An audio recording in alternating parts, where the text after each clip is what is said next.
internacional, a gente vive a expectativa do anúncio de novas medidas de retaliação ou de sanção do governo americano contra o Brasil e em razão da condenação de Jair Bolsonaro.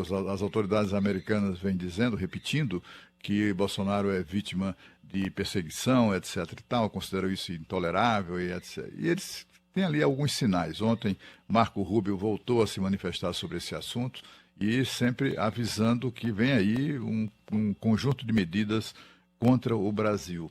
E aí, de tudo que você tem ouvido, professor, e tem também observado, lido, o que é que podemos esperar? Porque assim, a demora no anúncio dessas medidas sugere que elas serão ainda mais contundentes, digamos assim, do que o tarifaço, do que suspensão de visto para autoridades e etc. O que é que se espera, afinal de contas, desse pacote contra o Brasil?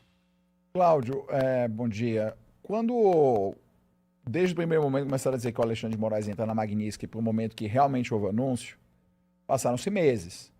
Então, a gente já percebeu que o governo americano não se move de uma forma muito rápida nessa questão da imposição de sanções ao Brasil em função do julgamento do Bolsonaro.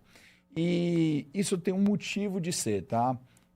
Primeiro, repito sempre, as pessoas acham que as sanções, a inclusão do Alexandre na Magnitsky é uma consequência direta do julgamento do Bolsonaro. Não é. Isso é uma consequência de um interesse americano que o próximo presidente da República seja alinhado com os Estados Unidos, porque se o Lula permanecer no cargo, for reeleito, nós teremos mais 4 anos do governo brasileiro usando a sua influência no exterior e, de novo, você não precisa gostar, desgostar, amar ou odiar o Lula. Ele é popular lá fora. O discurso dele lá fora pega muito com, principalmente, esquerda europeia e os países subdesenvolvidos e os em desenvolvimento. Ele é bem popular lá fora.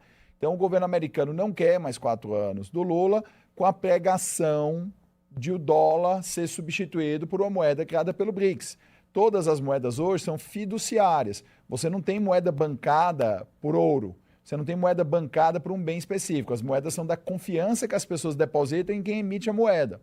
Por conta disso, eles têm receio de que com o crescimento da economia chinesa e com a popularidade brasileira, com a ampliação do BRICS, o BRICS pudesse criar uma moeda que viria substituir o dólar nas transações internacionais. Então, por conta disso, é que existe esse interesse americano fortíssimo, que o Bolsonaro tivesse o julgamento dele anulado, que ele pudesse concorrer de novo e que ele pudesse derrotar o Lula, tá? Então, muitas vezes a gente vai ter que entender que com esse recente abrandamento do Lula, que ele diminuiu um pouco esse discurso, ele até no começo do tarifaço estava falando mais, mas deu uma diminuída, também diminuiu um pouco o ímpeto americano nesse momento. Se o Lula tivesse agora dando entrevista nacional falando na substituição do dólar, você pode ter certeza que aparecer 50 sanções amanhã, Cláudio.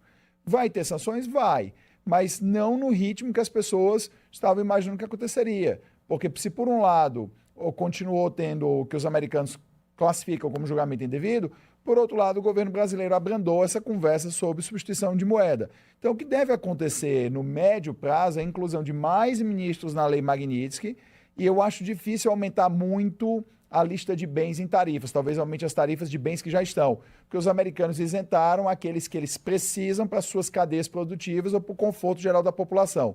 Trump é político, ele vive de popularidade, ele não vai prejudicar a popularidade dele para ajudar o Bolsonaro.